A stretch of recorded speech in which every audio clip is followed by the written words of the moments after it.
BSc Food and Nutrition లో university first rank, second rank, third rank. Sun International, Visakhapatnam, Hyderabad. ఒక 2 నెలల ఉత్సాహంగా శాంతి స్వతహాగా నాకు ఒక ఫ్రెండ్స్ అమెరికాలో ఉన్న ఒక ఫ్రెండ్కి, హైదరాబాద్లో ఒక ఫ్రెండ్కి మా ఫోన్ చేసి నేను IVF చేసుకున్నాను, ఈ బిడ్డ మొదటి బిడ్డ కాదు నాకు చెప్తున్నా, వాళ్ళు చెప్తాను. వాళ్ళు నాకు ఫోన్ చేసి మీకు మిస్సెస్ IVF చేస్తున్నాను చెప్తాను. నేను శాంతి ఏ శాంతి IVF చేస్తున్నాను ఏంటంటే అవసరం ఇంపార్టెంట్ అని నేను చెప్పాను. లేదు నాకు కష్టం లేదు, మీ పేరు మీద ఇష్టం లేదు, నాకు ఇది ఆడుతున్నాను, నా ఇంటి పేరు మీద సరే ఏమో IVF చేస్తున్నా బాగాలేదు. నేను డిసెంబర్లో ల్యాండ్ అవుతున్నాను. వచ్చేటప్పటికి IVF డాక్యుమెంట్ తీసుకున్నాడు. డాక్యుమెంట్ చూసిన తర్వాత తీసుకోవాలి డెసిషన్. IVF కూడా లేదండి, ఒక అన్నం భర్త లేకుండా భారతదేశం ఇంత పవిత్రమైన సంప్రదాయం దేశంలో IVF చేస్తారా? ఇది possible in India without the husbands presence? ఆమె IVF సరే టేక్ ఇట్ గ్రాంటెడ్ తీసుకున్నాను. నేను వచ్చేటప్పుడు IVF డాక్యుమెంట్ తీసుకెట్టు ఒక అన్నం వాళ్ళైతే నా ఇద్దరు ఆత్మ దృష్ట్యా అన్నం వాళ్ళైతే 50-50 ఛాన్సెస్ యాక్సెప్ట్ చేసుకునే ఛాన్సెస్ ఉండేది. సో వచ్చిన తర్వాత నేను జనవరి 3rd ల్యాండ్ అయ్యాను సార్. 2024 జనవరి 3rd ల్యాండ్ అయ్యాను. పాస్పోర్ట్ రిజిస్టర్ అయ్యింది. 2022 జనవరిలో వెళ్ళాను, 23 జనవరిలో వెళ్ళాను, 24 జనవరిలో వెళ్ళాను. అంతే ఆ గోల్డ్ తీసుకొని జనవరి 24 వచ్చాను. అదే సార్ డిసెంబర్లో వచ్చాను, 1 మంత్ ఉన్నాను. జనవరి 9 రిటర్న్ అయిపోయింది, 3 వీక్లు అయిపోయాను.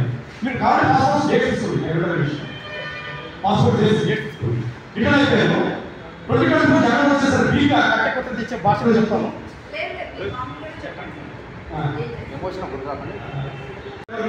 ఒక 2 నెలల ఉత్సాహంగా శాంతి స్వతహాగా నాకు ఒక ఫ్రెండ్స్ అమెరికాలో ఉన్న ఒక ఫ్రెండ్కి, హైదరాబాద్లో ఒక ఫ్రెండ్కి మా ఫోన్ చేసి నేను IVF చేసుకున్నాను, ఈ బిడ్డ మొదటి బిడ్డ కాదు నాకు చెప్తున్నా, వాళ్ళు చెప్తాను.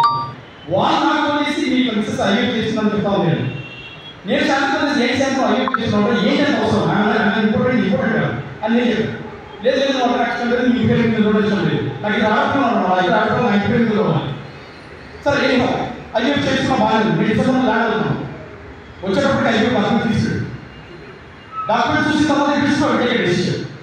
IVF కూడా లేదండి, ఒక అన్నం భర్త లేకుండా భారతదేశం ఇంత పవిత్రమైన సంప్రదాయం దేశంలో IVF చేస్తారా? ఇది possible in India without the husbands presence? ఆమె IVF సరే టేక్ ఇట్ గ్రాంటెడ్ తీసుకున్నాను. నేను వచ్చేటప్పుడు IVF డాక్యుమెంట్ తీసుకెట్టు ఒక అన్నం వాళ్ళైతే నా ఇద్దరు ఆత్మ దృష్ట్యా అన్నం వాళ్ళైతే 50-50 ఛాన్సెస్ యాక్సెప్ట్ చేసుకునే ఛాన్సెస్ ఉండేది. సో వచ్చిన తర్వాత నేను జనవరి 3rd ల్యాండ్ అయ్యాను సార్. 2024 జనవరి 3rd ల్యాండ్ అయ్యాను. పాస్పోర్ట్ రిజిస్టర్ అయ్యింది. 2022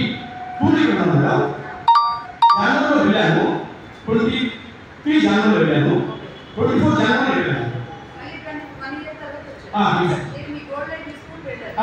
అంతే ఆ గోల్డ్ తీసుకొని జనవరి 24 వచ్చాను. అదే సార్ డిసెంబర్లో వచ్చాను, 1 మంత్ ఉన్నాను. జనవరి 9 రిటర్న్ అయిపోయింది, 3 వీక్లు అయిపోయాను. మీరు కావాలి పాస్పోర్ట్ డేట్ తీసుకోండి, పాస్పోర్ట్ డేట్ తీసుకోండి. రిటర్న్ అయిపోయాను.